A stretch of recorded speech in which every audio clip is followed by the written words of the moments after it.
On this episode of Survive and Thrive 8791, I welcome Mitch Hauser to the Buck and Honey's remote studios. Hauser, a three-sport high school athlete, college basketball player, and longtime teacher and coach. Despite a lifelong case of asthma, Mitch dedicated 33 years to the classroom and the basketball court. After a serious health scare in 2018 and the onset of COVID-19, Mitch made the difficult decision to step away from coaching. Now retired, he reflects on a career defined by helping kids, achieving success, and loving what he did for a living. Sometimes stepping back is the most courageous move of all. This will be a good one. Here we go. Good morning, good afternoon, good evening. What is up wherever you are, whatever you are doing? I hope you are having a great day. Welcome to another episode of Survive and Thrive 8791. I'm your host, Coach Decora. We are in the Buck and Honey's remote studios on the east side of our great capital city of Madison, Wisconsin. You can listen to the podcast on Spotify, Apple Podcast, iHeartRadio, and YouTube at Survive and Thrive 8791. You can follow the podcast and get access to previous episodes on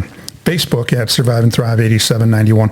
The podcast, don't forget to hit that follow button wherever you listen to the show. Leave me a comment if you like what you heard. If there's a topic or you know a guest who would love to tell their story, email me at tdecora@gmail.com. Glad you could join us today. Our mission is to share stories and conversations that make you cry, laugh, and think, stimulating emotions, creating laughter, and inspiring the mind. A new episode will air on Monday and Thursday morning, featuring a wide range of guests. The podcast will touch on many subjects, such as, but not limited to, grief, loss of loved one, recovery, professional setback, mental illness, success despite challenges, etc. Our guests will share how they learn to survive and thrive. And before I get to our guest, my esteemed guest sitting to my, I guess you'd be riding, if we were in Europe somewhere, if we were living in Europe, because I'm driving my show, I'm driving, yep. You'd be sitting shotgun right now, but we're in America, so I guess I'm sitting shotgun. There you go. I need to talk about our conference. So before I introduce our guest, I want to bring attention to the Survive and Thrive 8791 Mental Health and Recovery Conference coming to Madison, Wisconsin. The conference will be held at the Ho-Chunk Nation Madison branch office on Wednesday and Thursday, October 29th and 30th. There will be several speakers who will share how they learn to survive and thrive mental health and addiction struggles. You can register for the conference if you are a business or an advocate for mental health and recovery. You can also partner with the conference through sponsorship by going to our website, and that website is just how it sounds, surviveandthrive8791.com. And I'm not going to spell that out because I think get an intelligent group of guests and followers, so they'll be able to get that. This is where I introduce the guests and talk about our episode a little bit. According to the internet, and the internet is always right, correct, Coach Hauser? I think that's true. I think that's true. He says he thinks that's true. I don't need the internet in my house. I don't need Google. I don't need Alexa. I've got Sarah, my wife, and she's always right. She helps when you're driving, right? Doesn't it help to have a wife? Otherwise, how would you get anywhere? Exactly. Yeah. An underlying condition is a pre-existing disease or health problem that can make a person more vulnerable to other illnesses or complications. It refers to a medical condition that is present before the onset of a new illness or injury. For example, someone with diabetes or heart disease might be at a higher risk of developing severe complications from, let's say, COVID-19. Today, I welcome Mitch Hauser to the Buck and Honey's remote studios. Raised in Cashton, Wisconsin, Mitch attended Cashton High School and is a proud Eagle. After high school, Mitch would take his talents to the University of Wisconsin-LaCrosse, where he was a member of the men's basketball team. After his playing days were over, Mitch would start his teaching and coaching career with stops at Drummond, Spencer, Portage, and retiring this spring from Lodi High School, just outside of Madison. Today, I'm so glad you could join us. Coach Mitch Hauser, what is up? How we doing, Timmy? Not my income anymore, man. Not your income. I like that. I'm on a fixed income now, just like you. Fixed income. Yeah. Exactly. We attended the Def Leppard concert about a couple of weeks ago now, Summerfest, down on the lakeshore of Milwaukee, Lake Michigan. And dude, were your ears ringing like mine were the next day? Yeah, it was insane. It was an epic evening. You know, we hadn't seen each other for a long time, and so to get our wives together and kind of catch up on old times, and Yeah, I had a blast. It was a great night. Perfect venue. It brought me back to I think it was summer of '86, maybe going into college or after that first year of college, coming back and rocking to a little Pour Some Sugar on Me. Yeah, it was good. I felt like circa 1987, 89. It was really cool. And then I'd get up and use the restroom or go to get a beverage, and everywhere I looked around, there were 60 and 70-year-old people. How come they got older and we didn't? That's what I was thinking. Yeah, the only thing I was missing was maybe the little mullet. Yeah. Mullet. Yeah, I did the perm. I had the perm with the hair down to the shoulders, sure. And, that 175 or 180 pound body that I was dragging around back then. Boy, wouldn't that be nice to, know what you know now, but still have that young body. But now I'm dragging around a little bit more than that. Yeah, you and me both. Actually, I think it's dragging me around. Yeah. How's retirement going? You shut the door on your classroom for the last time. I did. It's been good, Tim. It's so far it feels a little bit like regular summer vacation. I'm doing the normal things. I think September it's going to really hit me, but it's kind of has this really good feeling of not thinking or worrying about what's going on in the fall, getting ready for the classroom, because it never leaves your mind, right? And now the mind is empty. So a lot of people think that because we teach and we've got nothing going on in the summer, we're not thinking about work. Not the case. Not the case, especially. Now it's pretty good. I don't want to mislead people. You get a lot of free time, but you're still thinking. You're still doing things on the side, and there's some preparation that goes into it. And then especially for coaching. If you're coaching, that's a whole nother deal, because coaching's like, and you did it for years too. It's like you're coaching two full-time jobs. You have your teaching job, and then you have your coaching job, and it's the demands of coaching.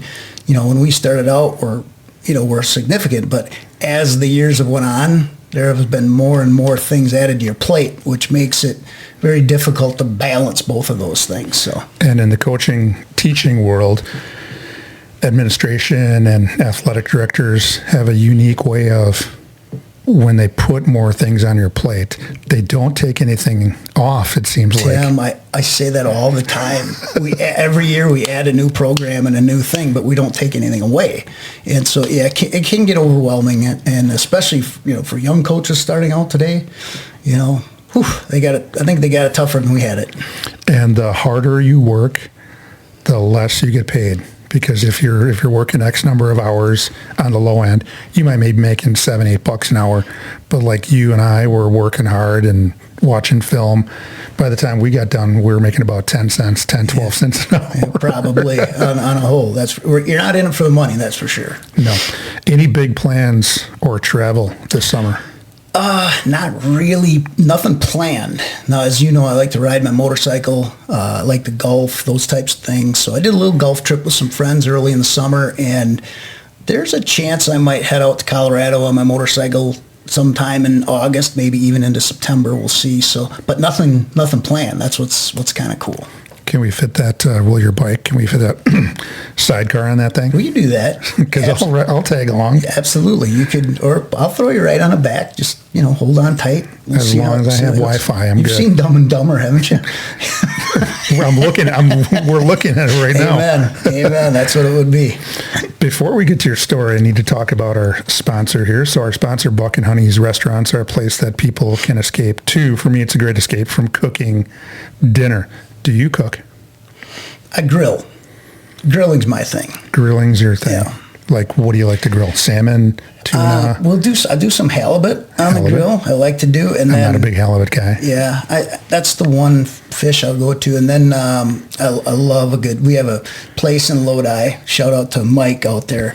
We have a place in Lodi Meats, and their tenderloin fillets are spectacular. So I like to do those. Melt in your mouth. Oh, tremendous.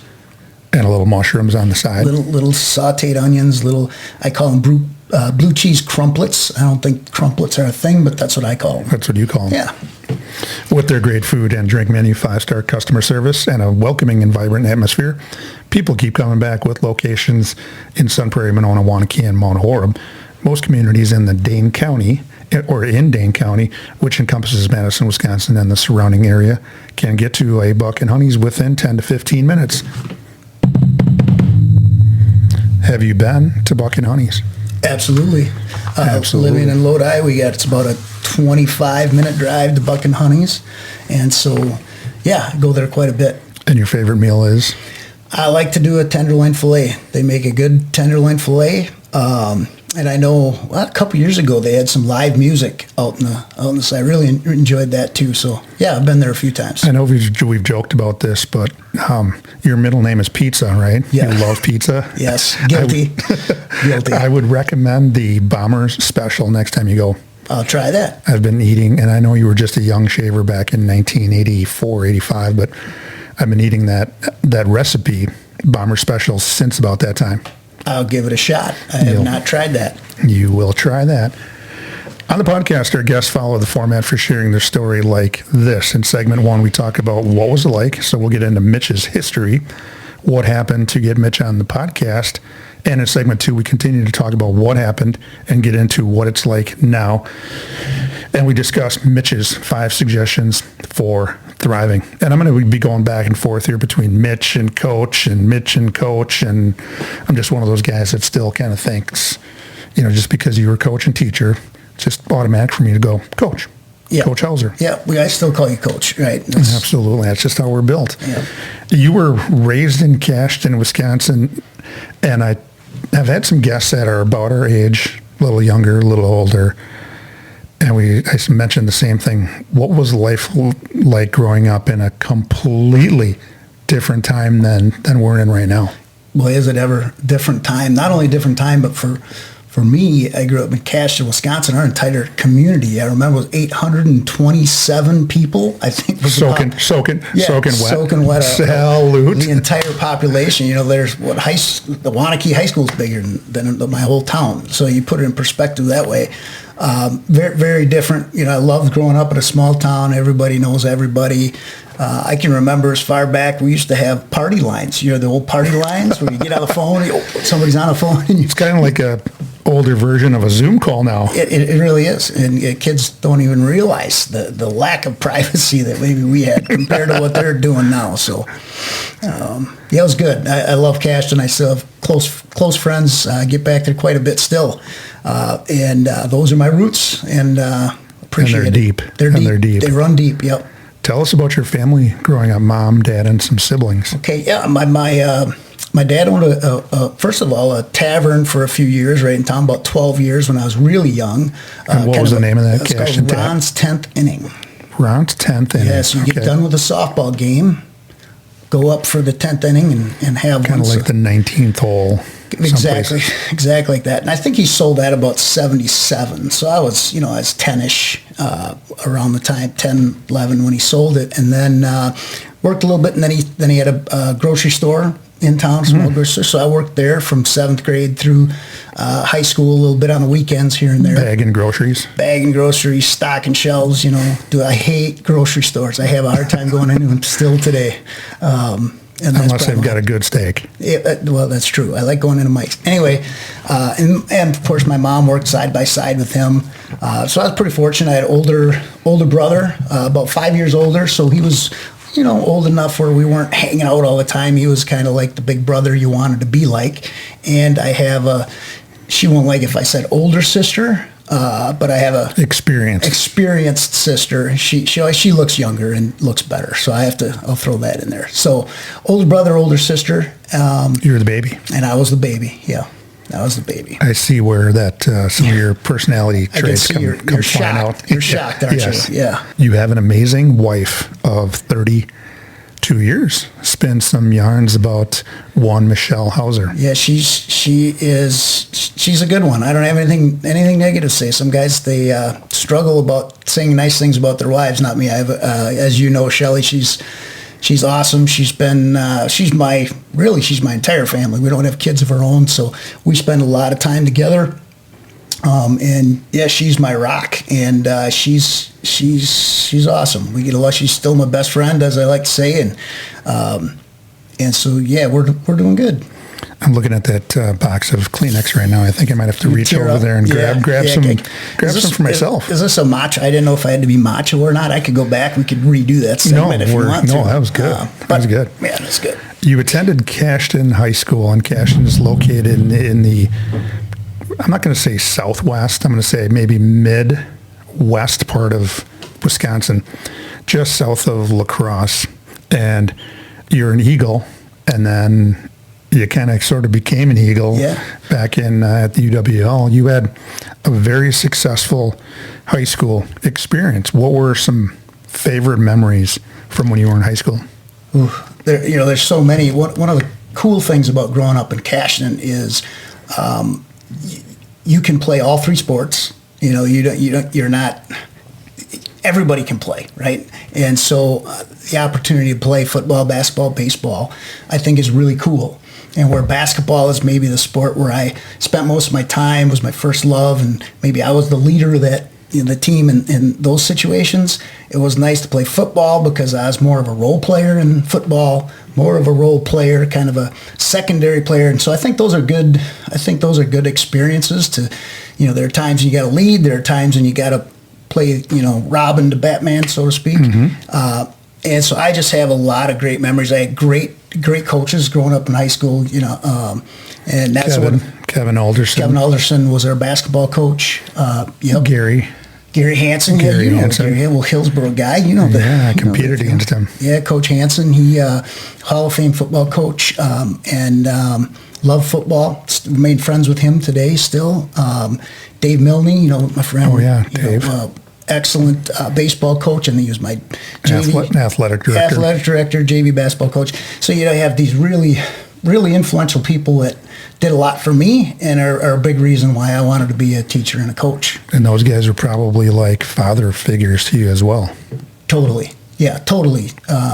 They play more of a role, I think, in a small town than maybe in a big town because they know everybody. I think so. I don't know. I guess I can't really comment on growing up in a huge town and what that's like, and I'm sure there are great relationships that spring from that. But certainly in a small town, they played a significant role in my development as a young person. I'm very grateful for that. And they did a hell of a job. Thank you. I appreciate that. After high school, you would take your talents just up the road, up Highway 33, is it? That's correct. Correct. About 30 miles. You would take your talents to the University of Wisconsin-LaCrosse. What was the lure? Were there any other suitors for your talents? Well, Tim, North Carolina didn't write any letters. No. Nothing was coming my way. And so, no, I didn't have a lot of opportunities. It was LaCrosse or Viterbo and maybe UW Stout. I don't know if you remember UW Stout at that time. And LaCrosse was just a good fit. I went there, it felt like home. And I love the university. I love the campus life. I love everything about the university. So it was a good move for me. You would graduate with a broad field social studies degree and start your teaching career in Drummond. Now, there's a lot of places I've been to in the state of Wisconsin, and there are still some places I have yet to get to.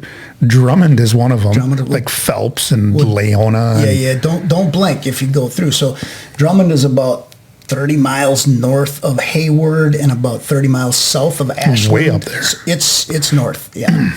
And very, very small school. And so when I went up there, I was, I'm going to come up here. Well, the interview went really, really good. And too good. And so they wanted me to be, fresh out of college, be the head basketball coach and teach, middle school, whatever. Well, like my dad said, I don't know if I want to go up there. He says, you're going up there. You take any job you can get. You get some experience and get your feet wet. Get your feet wet, and that's what I did. It was a great experience. It was tough. I was engaged to my bride at the time. She was still at Viterbo College, and so we'd have a game late at night, and I'd get back at 11, 12 o'clock at night. I'd have my car pointed south, get off the bus. Boom, and it was 4.5 hours to 5 hours. I get in at 3, 4 o'clock in the morning. It was short weekends, but we made it work. And then you end this spring with your retirement from Lodi High School after 33 years. I was going to ask you what were, and you've had some time to think about this, what were some special moments in the classroom? So we're going to split the two in half. You had coaching, and then you have teaching. Yeah. Were you saving any lives? Did you Did you pull somebody's tongue from they were swallowing their tongue in your class? Yeah, I don't recall any dramatic, crazy, scary thing. I'm sure we had a few of them.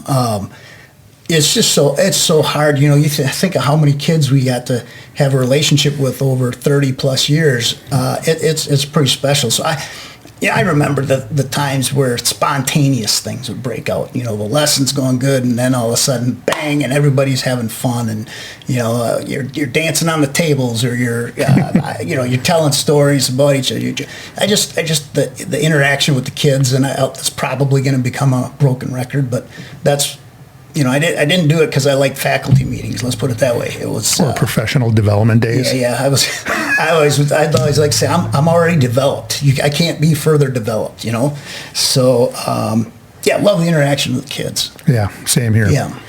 You had a stellar coaching career, one that would and has earned you a place in the Wisconsin Basketball Coaches Hall of Fame. You're not in there yet. Not yet. But you will be inducted this fall, which is something I would like to have achieved. I don't think I can do it as a coach, but maybe as a player someday. But still, that's good because I remember watching you set a record in the old field house for free throws made and winning a Class B state title at Wisconsin Dells. If I had a dime, we graduated at the same time. I'm not bitter that I never had. I don't have a state championship. I don't have a gold ball. If I had a dime for everybody who said that, I would be getting soda right now. Yeah. Ice cream. Yeah. What are some of your favorite moments in your coaching career? And you had a bunch of them. Yeah, I did have, it was awesome. Obviously I did it for a long time, so I loved it. Again, it goes back to the relationships with the players, and I would say this, that the state teams and those things are great in having success and having a conference championship. Those things are all great, but every season is a different challenge, and there were some teams that we were maybe 14 and 11 or something like that really maximized that. I had just as much fun with those groups as I did groups that went to state, and so it was a good run. It was a lot of fun. Let's talk about 2002 or 3 with the Portage team. 2002, 2003 season. Okay. That was a blast. I will say this. That's one team that I've said this to Daniel Harkins and maybe Justin Ostrowski. I still remain friends with them. Those two were two very, very special players. Justin played at the University of Wisconsin, and football, was an All-American high school football player. Would have had a 10-year career in the NFL had it not been for injuring his knee. Daniel was a scholarship player, D2, played a little bit, and that was a team that, I thought we were the best team in the state that year, and we just laid an egg at. And that happens. Yeah, it does happen. But when you go through it the first time, you kind of beat yourself up about it, but you don't realize it happens. It's a big stage, and it's weird, and it's silly. You kind of blame, as a coach, you kind of blame yourself for that stuff. But I would love to have, that team, because that was a really, really good group, and it was a special group. Well, I want to interrupt for a second because those guys were so good for you and such good people that I've kind of developed a little relationship, and I didn't even coach those guys. Yep. Ostrowski. Yep. You talk about Daniel. You talk about Nate. Nate Jury. Yeah, Tony Jury. Cimaroli. Yes, I mean some of those guys. They just. I've gotten to know those guys, and I didn't even coach them. Yeah. And that's how good a guys those guys were. Yeah, and if you knew their families, you know why. They come from great families. They're very supportive, and it was a unique time. It was everybody was rowing in the same direction, so to speak. It was a lot of fun. And then you had some really good teams at Lodi, but you end up running into maybe one of the best guards to walk the planet in Bronson Koenig. At Lodi, you had some good teams. We did. We did. We had a stretch of about three classes in a row of really good players. It started with Danny Padley and his group. You remember Patty Nelson? Yeah. She really started the youth program. That was her son and Danny that they kind of got through, and we kind of broke through a year early with those guys. I thought a little bit, which was really cool. And then had a couple more years. And then Sefrud came in with his crew. Sefrud was really good. Yeah. Good player. Brady Moses was on that team. Donnie Mankey's still in Lodi. Just to name a few. You start naming names, you forget about people. But and then certainly Jordan Shea was a little younger player. So we had kind of solid group for 3 years. So it was a fun run. And if you could get people to maybe stop talking about wrestling for a little bit. You did. You did for about 3 years. Yeah. It's really cool. Lodi is obviously the first thing you think about is wrestling, and rightly so. They've had tremendous success. They're still having great success. I mean, their coach at the time, Jack Reinwan. I read a book or listened to a book about Dan Gable. Yeah. And he was mentioned in that book about Olympic trials, and dude was good, great. So you think about Coach Reinwan is one of, at that time in the late 70s probably, was one of the best in the world at what he did, and so that's a really unique thing. I always said and they were great when we struggled the first few years. None of those wrestlers would put us down or do anything. They were really, really great. And as we were having success, and they were said, it's a very supportive community. Lodi's a unique place, and we had some special coaches, some special kids. I always respected Jack. I remember the first time we broke through. Well, I think you should respect Jack because he could put you to your shoulder blades real quick. Oh yeah, I do remember in the lunchroom one time. I went into a wrestling, said, "Come on, and." Before I was on my back, and he didn't hurt me. Like, he let me down gently. I don't know how he did it. In front of the student body? No. It was just in the teacher classroom. But so I learned my lesson. But yeah, he was a fantastic coach. He's adored by the community because he's just a super guy. Mm-hmm. And I remember asking Jack to talk to my team the first year we broke through about winning and expectations and those things. So I just felt that. The wrestling and the basketball, we can both succeed. We're not on each other's schedule. We both wear blue. And in some places, it's not like that. One would tear down the other to try to get better than the other, and that's what I've heard. That's my experience at Lodi, and I see it other places. Dave Pauls is the head football coach, had tremendous success, a couple state titles. He was just put into the Hall of Fame. Jack Reinwan's in the Hall of Fame. But what made Lodi and the coaches unique, and still is today, Cody Endress does a great job with the wrestling program, is it's a collaborative effort. Everybody wants the kids to participate in more than one sport. They're not trying to fight with kids. They're trying to work with each other to help kids. And it's a little old school in that way. And that's why it worked for a decade plus. And it's still going. It's still going.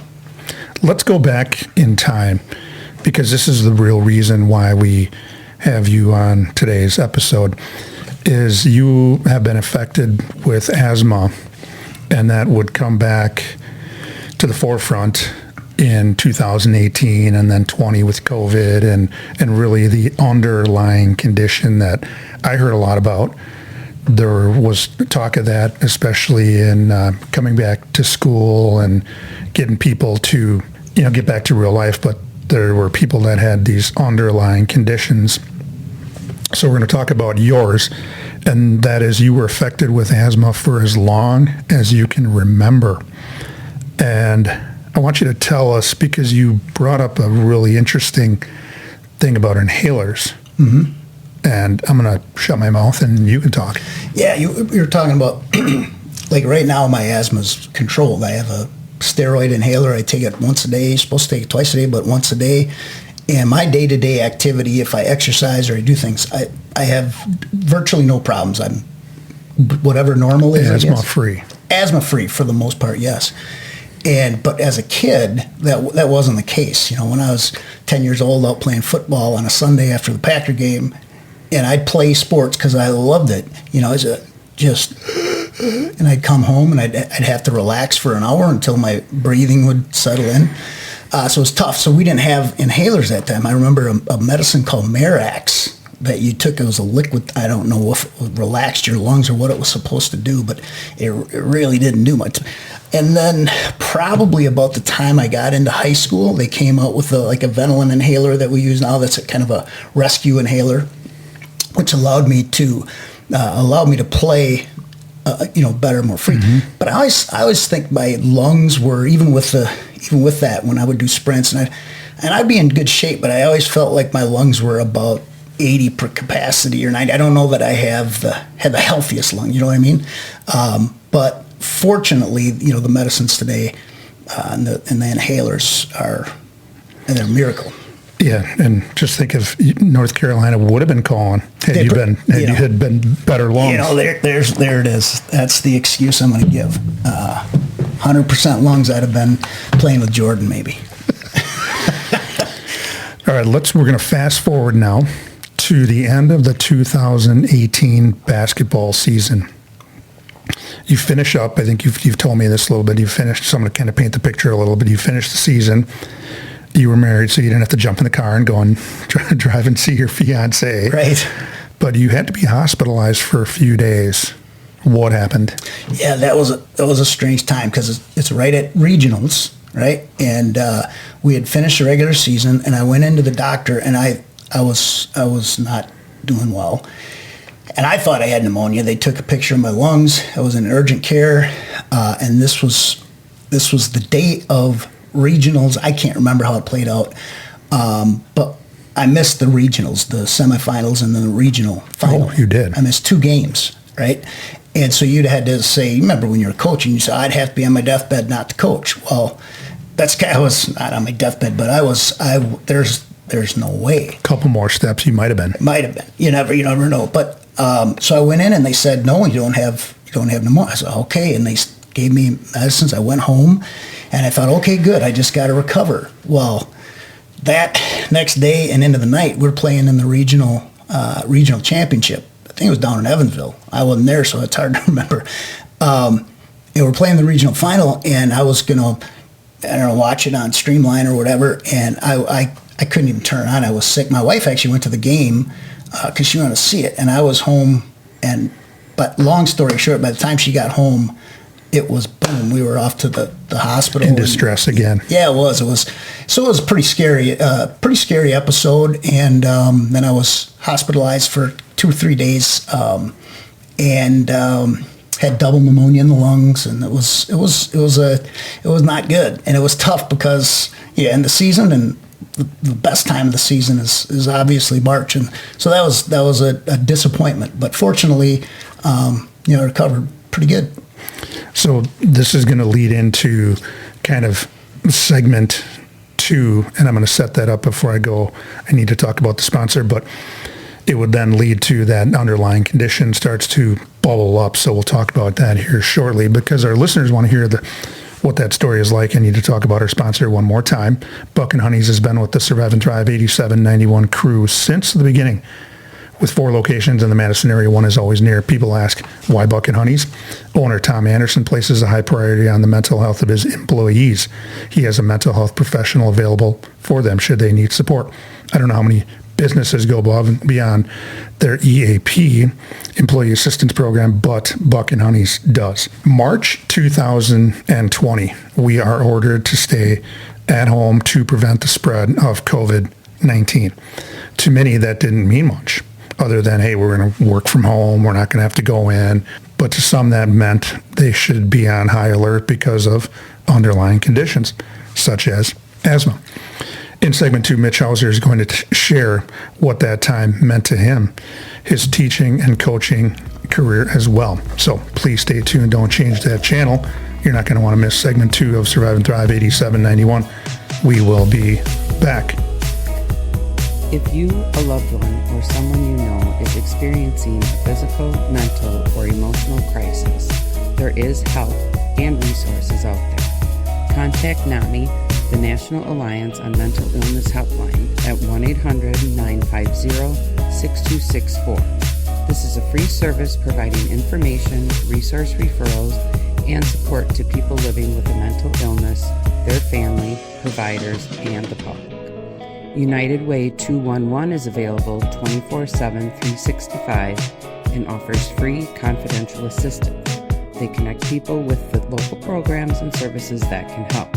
Dial 211. Emergency crisis services, dial 911. The Suicide Prevention Lifeline, dial 988. To connect via web, chat, visit suicidepreventionlifeline.org. Along with those numbers, there is help. You just need to say 3 words. I need help.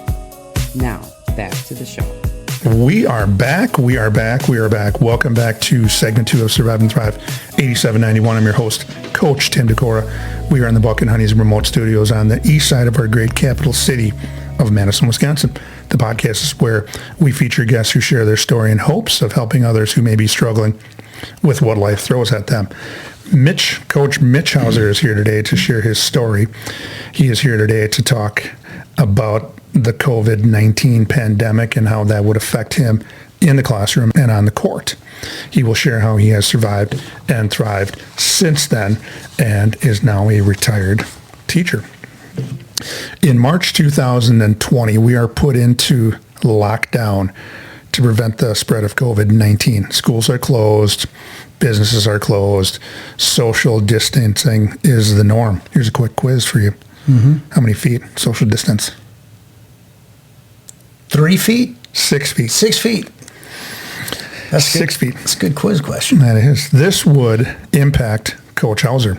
Since the show has a mental health component to it, the pandemic brought some anxiety to your life. Let's talk about that. What were you feeling initially? You know, it's interesting, Tim. When it first happened, I don't know if people remember, it was right in March was when everything happened, and they shut down March Madness and everything. It wrecked our brackets. Yeah, it was oh man, it's surreal. So we had just finished. We had lost in the regional final. I believe that was at Evansville again, and so we lost in the regional final. Had a really fun season, really good season. Probably played our best game the night before. You know, that's where you want to be as a coach. And we just got beat by a better team that night. And so, you know, I felt, okay, the season's over, felt good. Well, that next week is when everything came crumbling down. A lot of teams played the sectional game. That's exactly right. And then the first game, and then they didn't play the second game. And I feel for those guys. I was telling you earlier that at least I felt like we got to play the game out. We lost fair and square, and that was it. If you don't even get the chance in the sectional to go to state, it's such a tremendous thing. And these teams were denied. So I felt really bad for them. But at the time, I felt fortunate that we had gotten our season in, and didn't think, at that point, I didn't have a lot of anxiety, didn't think much of it any differently than anybody else. That just was like, oh my gosh, we got this thing that's coming in, and it's not good, and we're shut down. And I followed, orders from headquarters, and we started teaching, teaching at home, and, making the best of it. And I thought, okay. And you just kind of think, well, this will, by next fall, my mindset was, this kind of stinks this spring, but by next fall, everything's going to be fine. I don't know if I thought it was magically going to go away or what. And it didn't. It didn't. So I mentioned earlier that I had another coach on here who talked about having to have that daily body count, daily seeing people, loved ones being taken out of a hospital, body bags, and that would start to have an impact on you a little bit. Absolutely. Talk about that. It really did. As time went on, it was like, well, this is real. And you hear some people, it was so strange because some people it didn't affect them, and some people got deathly sick and died from it, obviously. And so I had a very different perspective, and what turned it for me is when I talked to my doctor. He said, and I thought about 2018. I was pretty sick in the hospital for a couple of days, And so when he looked at me and he said, because I was going to go back coaching in the summer, and he looked at me and he said, Mitch, don't do it. You can't, he just said, don't do it. Why? Live to fight another day was kind of the thing. He says, you do not want this. I've seen people who have, et cetera, et cetera. You, with your history, you do not want this. And so that put I listened to my doctor, and so that put a big red flag in. And from there, the anxiety that I had probably grew because I'm watching TV, I'm watching all the politics. People had very different perspectives of what we should do, what we shouldn't do, and I'm one of these people that I'm good with both sides of the aisle and both perspectives. But when we aren't empathetic or understanding of either side, that's where it was just crazy, right? It was crazy for everybody, and certainly I fell into that, and I was I was concerned for sure. Well, you had the formula: 1 and 1 equals 2. And in this case, we had the COVID pandemic, and you're about 2 years removed from being hospitalized. And we talked about it. You mentioned the comment, if I have to miss a game, I'm going to be on my deathbed. And you're 2 years removed from that part of that formula of that math problem: COVID, underlying condition, asthma. You had just gone through something that put you in the hospital. Equals 2, and I don't know what we would have wanted that to equal if you would have gotten sick. So what were you doing during these times of anxious moments? Because a lot of people will be listening to today's episode that deal with asthma, that deal with an underlying condition, and you're here today, retired, thriving, living life to the fullest. What they want to know, they're in it right now. What were you doing to stave off some of that anxiety? Well, swallowing a lot of it.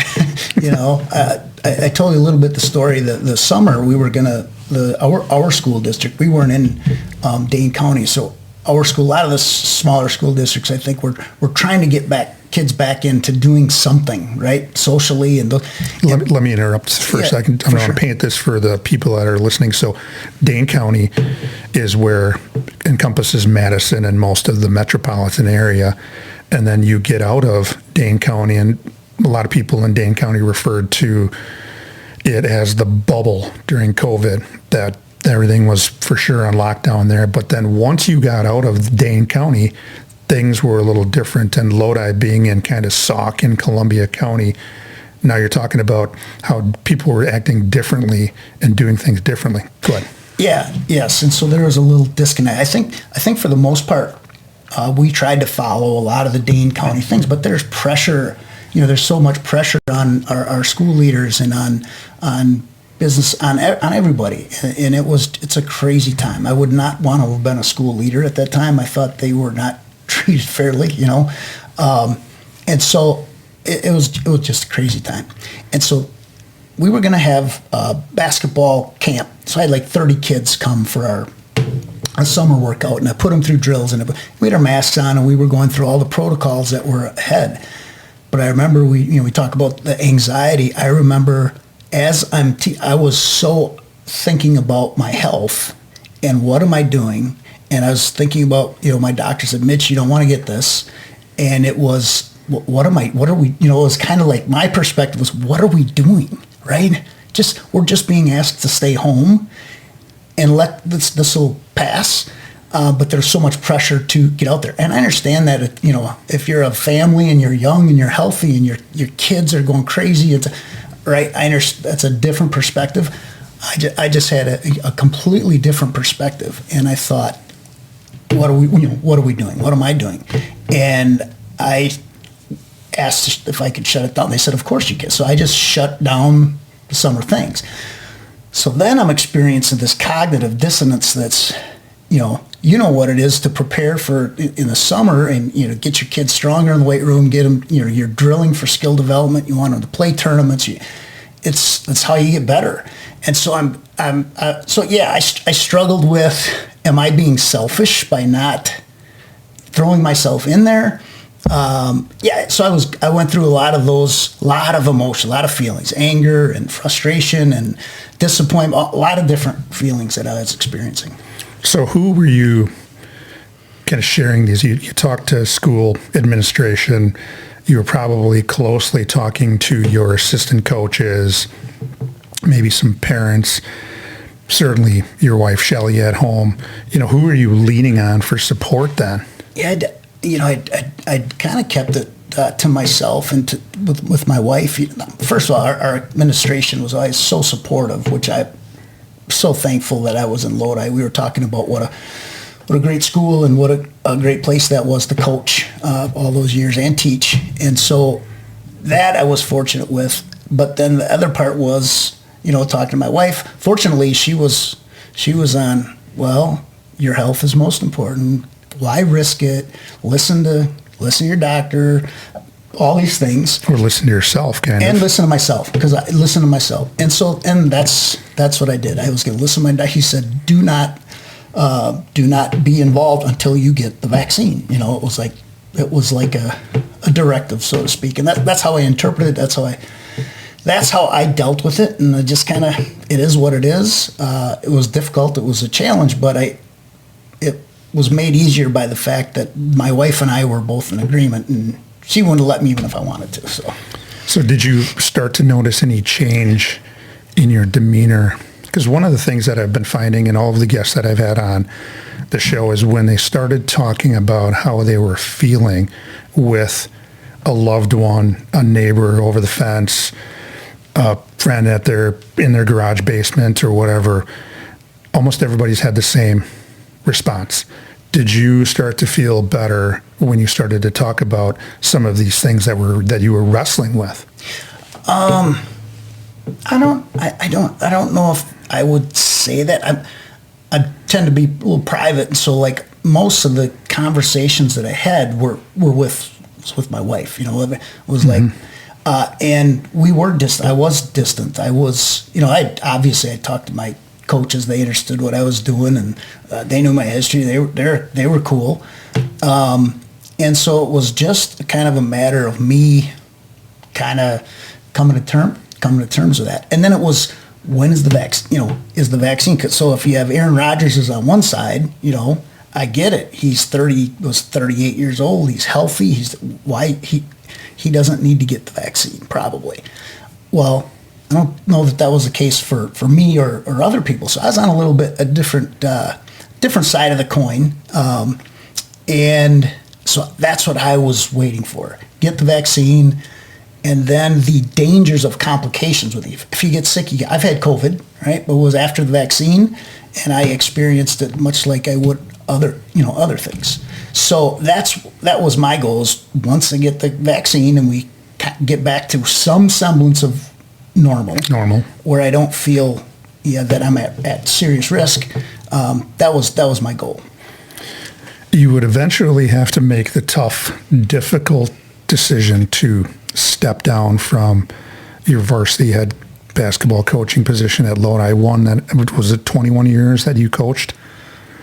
Varsity head coach? 21 total, yeah. Varsity, yep. 21 total. Did you know right away that you were going to do that, or was there still some of that emotional wrestling? Do it, don't do it, come on, you can do it, you can't, no. When the season was starting, it was the wrestling. Am I going to coach or am I not going to coach? And then it was when I talked to our school leaders, and they said they would hold the position for me, and we had a situation where I could kind of work behind the scenes and let my assistants kind of take over. And what they went through, it was a crazy and I didn't experience it. They kind of experienced all the protocols that you had to do just to have a practice, and just crazy, right? So I was allowed to take a break from that, and that's what I did. And I let my assistants go. I trusted them. Coach Leistko is now the head coach. He's done a great job since taking over. I knew he would. But when it first happened, it was just, am I going to? And then when I wasn't going to do it, was administratively behind the scenes helping get the season going and get things going. And a unique thing happened, Tim, for me. I got to about late December, early January, and I was enjoying the time with my wife. I was enjoying not jumping on a bus. I was in, you know, I felt free a little bit. So a weird thing happened, and I said one day, I verbalized it to my, I said, I think I'm done. And she knows me better than me. She says, I think you are too. Because if I've said something like that in the past, she'd brush it off and say, you're an idiot. You know, wait 2 weeks and you'll be, you know, right back at that kind of thing. But she recognized that too in me. And so we talked about it. And then I knew at the end of the season, I was gonna step down. I just thought it was, I was probably a year or two from being done anyway. I'd have probably coached 2 or 3 years. Because I was getting close. And then the second thing is, you know how it is when you are with a group and you have a relationship with a group of kids, and then the next year it starts over. I didn't have that relationship with the underclassmen like you normally would. The juniors coming back. You know how many times I got to get this junior. I want to, and so I didn't really experience that to the same level.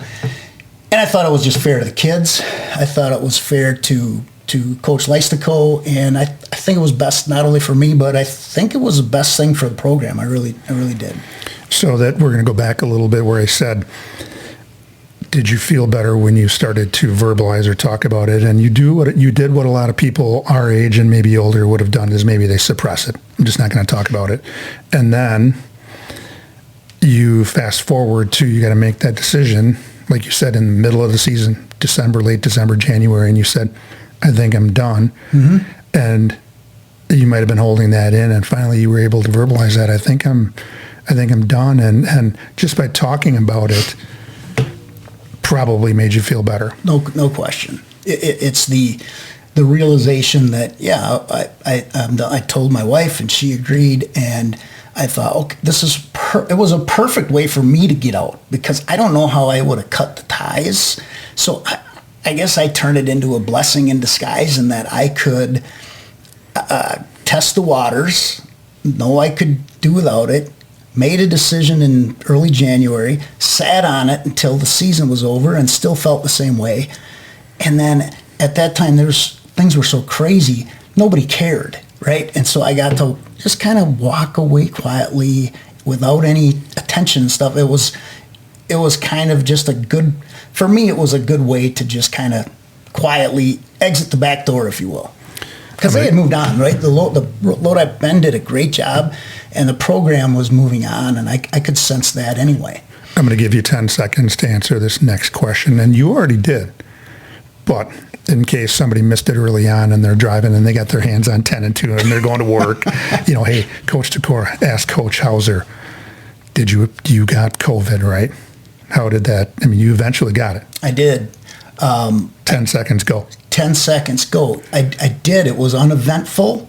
I had I don't remember the timeline, right? But I had the vaccine for quite a while before I had gotten it. I was a little concerned, but I know my body. I knew I had pneumonia in 2018 before the picture said I had pneumonia. You know your body, and so I handled it pretty good. It wasn't scary, if you will, and so I'm not. I don't live in fear of it any more than anything else. I will say this: if I get a respiratory anything, I'm in right away. Mm-hmm. I don't mess around with it, just because of my history. Underlying conditions. How did the last couple of years of teaching go without coaching? What was that like? Probably had as much fun in the classroom as I ever did. I told you earlier, it's like you're working 2 jobs, and something's got to give. Keeping those plates spinning. Something's got to give, right? And it certainly wasn't going to be the one where 1,000 people come to watch your teaching, and right. That's the one that, right or wrong, that's the one. Hey, Coach, you can say whatever you want. Yeah, you're retired. Yeah, I'm done now. But that's the reality of it. It's like you have to prepare, and so the other part of it is, even when I was teaching, I was always thinking about, during the winter, you're always thinking about basketball. It never leaves your mind. It is an all all-encompassing, all-consuming, mind-boggling thing. And it's your livelihood. It is. It's your livelihood. And you don't, and for me, a lot of people do it because I think they have their kids that are getting coaching and they're coaching their kids. And I never had my own kid. I was in it. It was my profession. It was my livelihood, as you would say. And so for me, when I did that, it was like, I felt like I had a part-time job, right? I felt like, and it was very freeing mentally. And I was able to focus 100% of my attention on the classroom and on things that were going on. And that was unique. That was interesting.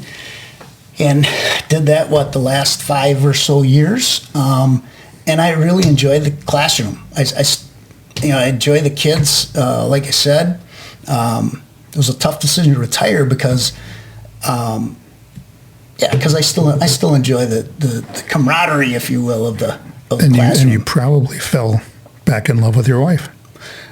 Yeah, even harder. Yeah. You retired this spring, 33 years. You got me by one, Coach. I retired. Is that what you were, 32? I retired at 32. See, we have led parallel lives. We have. You retired this spring after 33 years. What's next for Coach Mitch Hauser? Well, that is a great question. Everybody keeps asking me that. Of course, it was. Okay, I'm gonna do a little drum roll. I might start a podcast. Start a podcast? No, I'm just teasing. I have no idea what's next. I'm giving myself some grace. I told you earlier, this summer feels pretty like any other summer. I told myself I'm going to give myself through September. I'm going to want to do something. I got to stay involved. I'm going to, I'll go crazy if I don't. I have a lot of hobbies, which is good. Mm-hmm. I love to golf. I love to boat. I love to ride motorcycle and, those types of things. A lot of those things you can't do in the wintertime. Mm-hmm. And so I need to find something. I don't know exactly what that is. So I look forward to the challenge of reinventing myself, whatever that looks like. It's good to blow around in the wind. Yeah. So I don't know. That's a good way to not answer the question, but I have no clue. Might be the easy way to put it. And maybe we'll have to get you back on the podcast to tell us what you're doing. Yeah. This is where the subscribers, followers, and listeners take out the notebooks, pens, and pencils and jot some things down. Here are Mitch Hauser's 5 suggestions that have allowed him to survive and thrive an underlying condition that could have almost derailed him, kept him on the straight and narrow, and then eventually, maybe because of that underlying condition, took another path which allowed him to retire comfortably this spring. Here's what you shared with us, and I'm going to toss these in underhand softball style. Can you hit a softball? Not very well, but I can put a swing on it. Okay. Number 1, and this is number 1 of 5. You said, don't sweat the small stuff. Go ahead and hit that. Yeah, don't sweat. I have a book, and I thought it was good. It's entitled "Don't Sweat the Small Stuff" in each of those chapters, and I've always had that in the back of my head. That don't sweat the small stuff, and it's all small stuff. When it's all said and done, and you're retired or you're whatever, it's not as big a deal as we make it out to be. Whatever that thing is. Whatever that small stuff is. Yes, exactly. Number 2, have grace for things you can't control. Go ahead and hit that. Tim, you mentioned professional development days. Do you remember doing your? My best to stay alive. Yeah. Do you remember they were called SLO, SLO, the SLOs or your evaluation? I don't know if you. Anyway, there are certain things that you're required to do in your profession or your job that maybe don't make sense to you, or maybe, but you have no control over it. You have to do it. I would do those things if I could go back with more grace and just do it without causing tension to myself. I think that's a good lesson. I'm right there with you back in the day. Yep. Just do them. Yep.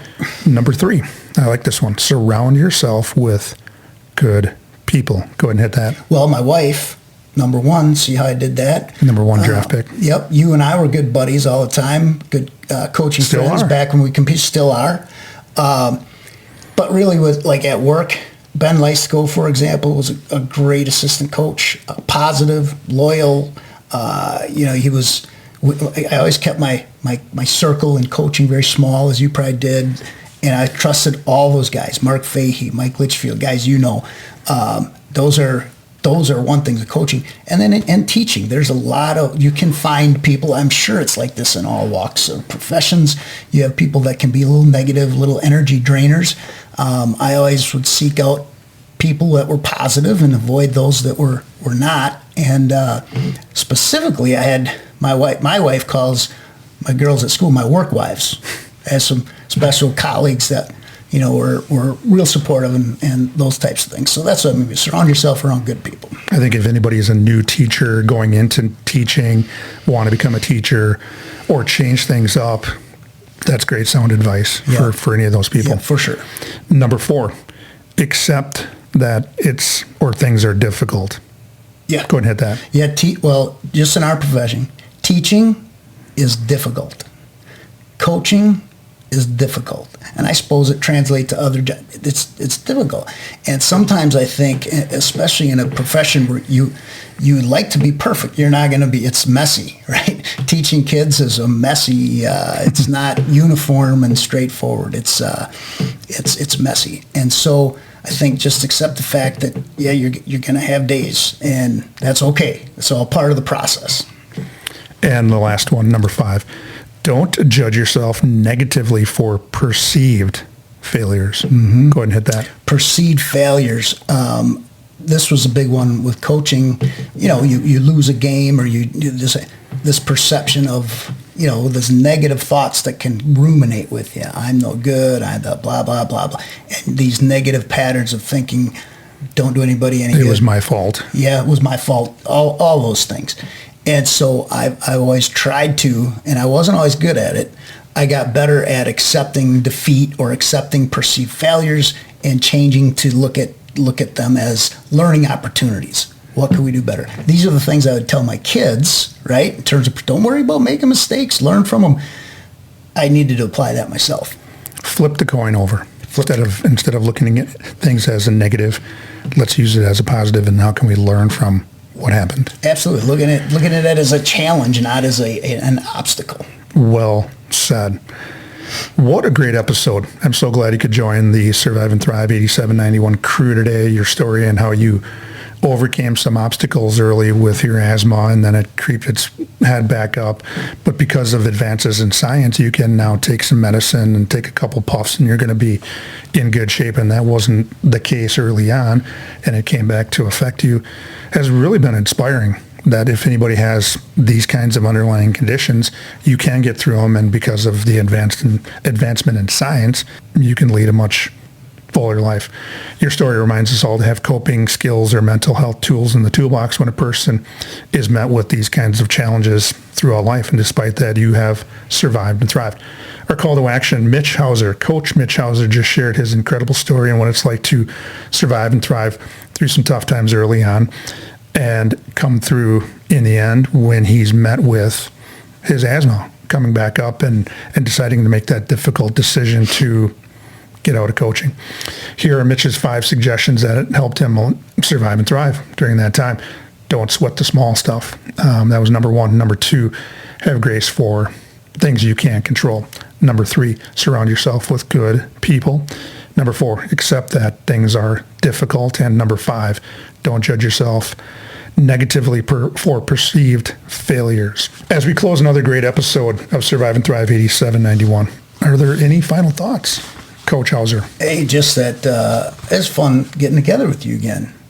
Got the band back together? Shooting the breeze, yep. We got to get out and golf here one of these days. That's the next objective. We could always go into talk about the surface stuff, then we could go in deep, and then we could come back out, and we were all over the board, but it's always a good relationship and a good time. Yeah, fun. On our next episode of Survive and Thrive 8791, we will have another amazing guest in the Buck and Honey's remote studios who will share how they learn to survive and thrive. If you have a story to share or you know someone who does, please reach out to me at tdecora@gmail.com. Until next time, hang in there with whatever you happen to be going through, and with hard work, dedication, and determination, you can survive and thrive. Until next time, take care.